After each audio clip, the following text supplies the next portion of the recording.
The Navy just issued a plan about 3 weeks ago.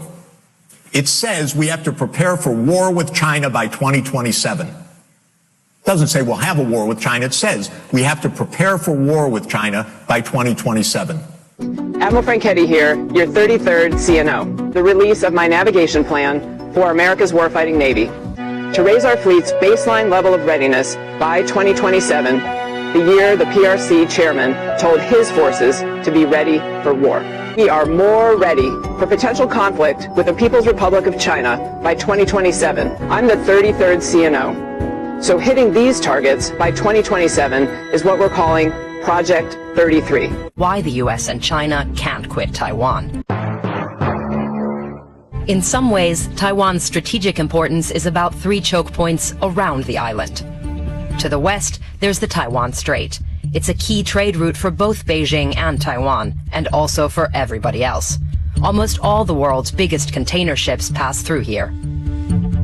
To the north, the Miyako Strait. It runs between Taiwan and these Japanese islands. And in the south, the Bashi Strait. It runs between Taiwan and the Philippines. For China, these 2 straits on either side of Taiwan are key strategic gateways to the Pacific Ocean. Taiwan is in the middle of the Chinese coastline, which is a very important. Taiwan Island faces the Pacific directly. And if Taiwan is occupied by a foreign country, for example, it interrupts the continuity of the Chinese coastline and also prevents the Chinese access directly to the Pacific Ocean. The U.S. says it has no troops permanently stationed in Taiwan, but the island plays an important role in U.S. strategy. To understand why, let's look at the military bases in the region. Here are some of China's main naval bases close to its coast. And the U.S. has some of its key bases in South Korea, Japan, and the Philippines. If you connect the dots, you'll see the U.S. bases form a chain. To strengthen this island chain, the U.S. is expanding military cooperation with Japan and the Philippines, which are also wary of what they see as China's expansionist goals. For example, just last year, the U.S. gained access to military bases in the north of the Philippines, right next to the Bashi Strait, one of those Chinese gateways to the Pacific Ocean we mentioned. Beijing is rapidly modernizing its navy, in part to be able to break through the chain of U.S. allies. But the rivalry is also about money. Big money. Economically, the small island has an outsized importance for both China and the U.S., even though neither officially recognize Taiwan as a country. Both China and the U.S. have significant trade links with Taiwan, and much of that business comes from just one company. TSMC, Taiwan Semiconductor Manufacturing Company. It produces microchips. Taiwan makes 90% of the most advanced ones in the world. Both the US and China are dependent on them, and so is everybody else. There's a good chance TSMC's semiconductors are in the device that you're using to watch this video right now. They're in new cars, fridges, and fighter jets. Everywhere. They're needed to develop new AI models. And US leaders worry that losing Taiwan to China could permanently shift economic tides against them. The Chinese economy is already larger than that of the United States if you use purchasing power parity. China produced more than 30 million cars in 2030. The Americans probably produced less than half of that. So why should anyone believe they can have some benefit of picking a fight with China? No, there is no benefit.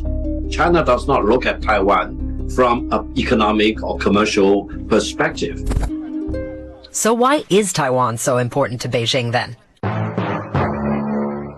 China lost control over Taiwan during what it calls the Century of Humiliation. In 1895, Japan took Taiwan from China and made it a colony.